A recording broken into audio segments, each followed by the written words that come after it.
नमस्कार दोस्तों, स्वागत है आपका हमारे YouTube channel Shiv Shakti classes पर। दोस्तों मैं कपिल शर्मा। आज आपके लिए मैंने पैट का सिलेबस स्टार्ट किया है, यानी यूपी ट्रिपल एससी की परीक्षाएं जो होंगी, जैसे लेखपाल हो गया, तुम्हारा बीडीओ हो गया, बीडीओ कोई ग्राम विकास अधिकारी बोलते हैं। तो ये जितनी भी परीक्षाएं होंगी उसके लिए आपको क्या करना पड़ेगा, पैट देना पड़ेगा। अगर आप पैट में पास हो जाएंगे तभी आप इन परीक्षाओं में, यूपी ट्रिपल एससी की परीक्षाओं में बैठ सकते हैं। तो उसके पेपर में आपका 2 से 2.5 महीने का समय है। तो मैंने उसका सिलेबस स्टार्ट किया है और सिलेबस में बात करने वाले आज हम आपका पॉलिटिकल साइंस की, यानी राजनीतिक विज्ञान। तो हम आज पढ़ेंगे 1 से लेके 7 तक अनुच्छेद और उनका बहुत ही गहनता से अध्ययन करेंगे। अगर समझ में आता है तो वीडियो को लाइक करें। देखिए, पहला अनुच्छेद है आपका अनुच्छेद 1 की बात करते हैं। अनुच्छेद 1 में संघ का नाम और उसका राज्य क्षेत्र दिया गया है। अनुच्छेद 1 में संघ का नाम और उसका राज्य क्षेत्र दिया गया है। वर्तमान में हमारे 28 राज्य हैं और 8 केंद्र शासित प्रदेश हैं। उनकी जानकारी हमें अनुच्छेद 1 में दी गई है। अर्थात हम बोल सकते हैं कि अनुच्छेद 1 में कहा गया है कि भारत राज्यों का संघ होगा। यह अनुच्छेद 1 में बताया गया है। यही बात कर लेते हैं कि संविधान के भाग 1 में, अनुच्छेद 1 है वो संविधान के भाग 1 में, और संविधान के भाग 1 में अनुच्छेद 1 से 4 तक के बारे में हमें बताया गया है।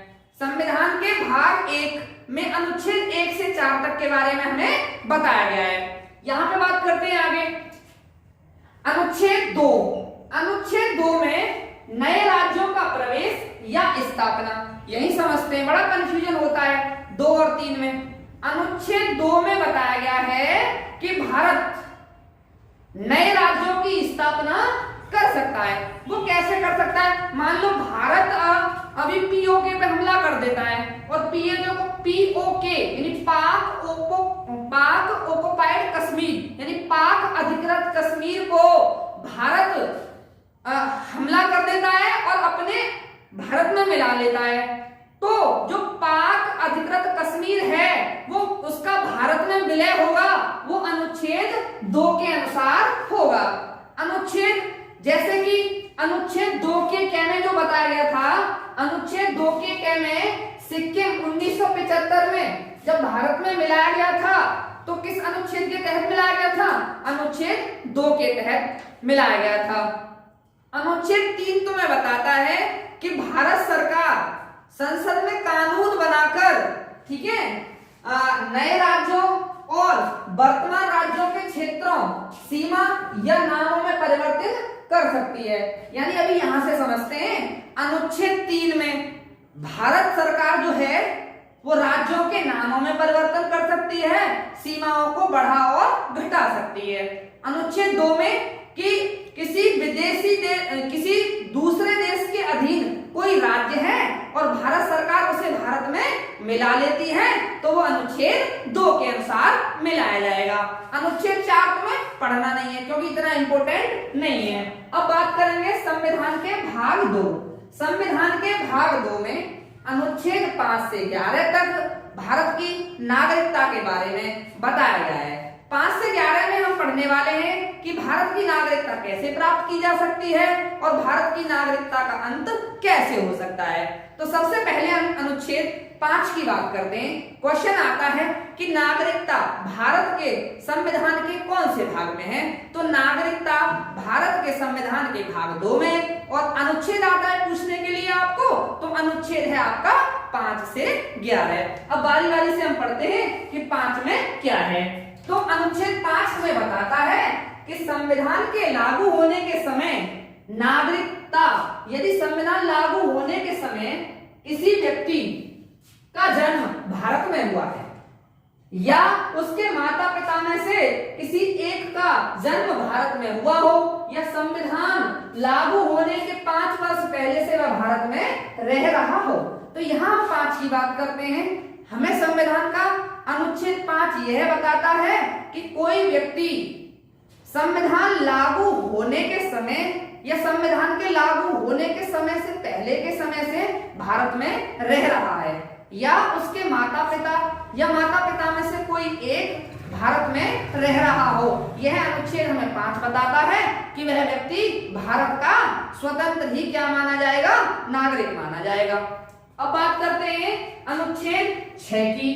एक व्यक्ति जो पाकिस्तान से भारत आया हो और यदि उसके माता पिता या दादा दादी अविभाजित, अविभाजित का मतलब है कि बंटवारे से पहले, बंटवारा कब हुआ था, 15 अगस्त 1947, पहले तो हो ही गया था माउंटबेटन योजना, वो इतिहास की बात है, वो बाद में करेंगे, कि अविभाजित भारत में पैदा हुआ हो और निम्न में से कोई 2 शर्त पूरी करता हो, वह भारत का नागरिक बन सकता है। वो शर्तें कौन कौन सी हैं?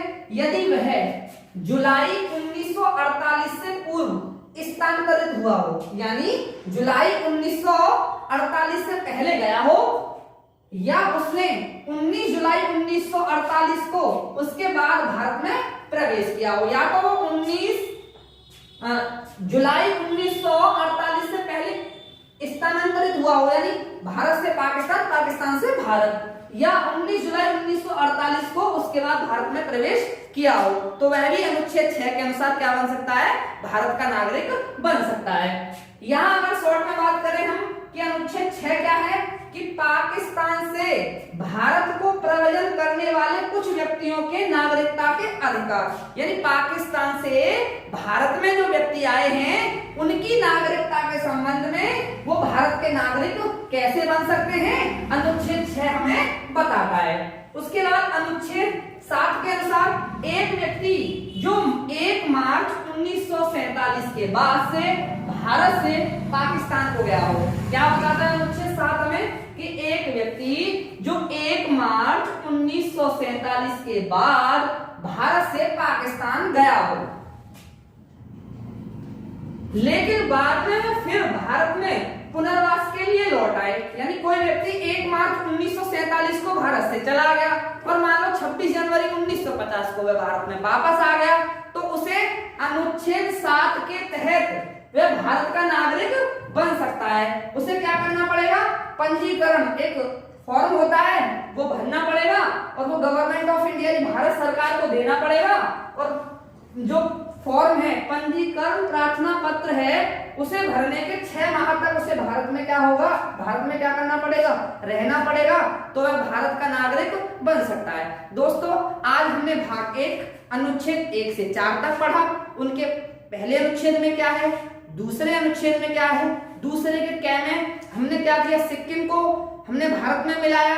अनुच्छेद 3 में क्या है, अनुच्छेद 4 हम नहीं पढ़ेंगे क्योंकि परीक्षाओं में नहीं पूछा जाता है। हमने फिर क्या पढ़ा, हमने पढ़ा संविधान का भाग 2, और संविधान के भाग 2 में क्या है, नागरिकता, और अनुच्छेद नागरिकता कितने से कितने तक है, नागरिकता है 5 से 11 तक। तो हमने अनुच्छेद 5 पढ़ा, हमने अनुच्छेद 6 पढ़ा और हमने अनुच्छेद पढ़ा 7। कल हम बाकी अनुच्छेदों को पढ़ेंगे। अगर दोस्तों वीडियो पसंद आ रही है तो चैनल को लाइक करें, वीडियो को लाइक करें, चैनल को सब्सक्राइब करें। धन्यवाद।